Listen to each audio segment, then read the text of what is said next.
सरकार corona vaccination की तैयारी में है तो वैक्सीन पर अफवाह गैंग भी एक्टिव है, जिससे बचने की नसीहत खुद पीएम मोदी ने दी।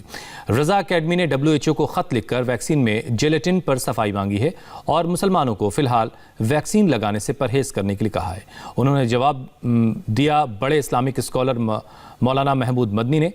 ये जवाब रजा अकेडमी को दिया है मदनी साहब ने। मदनी ने कहा कि जब जान पर बनाएगी तो हलाल और हराम का फ़र्क भूलना ही बेहतर है।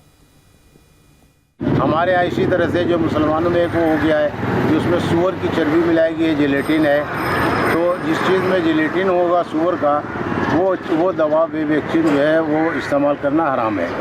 तो ये एक बहस चल रही है और हमने उसी सिलसिले में WHO की भी कल जो है रजा अकेडमी ने एक लेटर लिखा है कि उसमें कौन कौन से कंटेंट्स हैं और कौन कौन से कंट्री ने जो है वैक्सीन बनाया है और उसमें कंटेंट क्या क्या है, ताकि वो लेटर जवाब आने का, चूँकि WHO के पास सारे कंट्री वो उनका जो है मतलब कंफर्मेशन के बाद ही वैक्सीन लगाया जाता है। हमें ये इख्तियार नहीं है कि हम किसी हलाल चीज़ को हराम कह दें या हराम चीज़ को हलाल कह दें, ये हमारा इख्तियार नहीं है।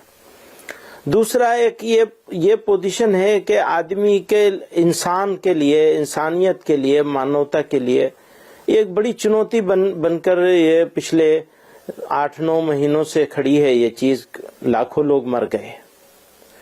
तो ऐसे में जल्दबाजी नहीं करनी चाहिए, यानी हम लोगों को भी इसको हराम कहने में या इसके मुखालिफत करने में, इसका विरोध करने में जल्दबाजी नहीं करनी चाहिए। ऑफ कोर्स ये तो मैं समझता हूँ कि बुनियादी तौर पर इतनी बात तो कहने में कोई हर्ज नहीं है कि इसको समझना चाहिए कि ये किन चीज़ों से बनाया गया है।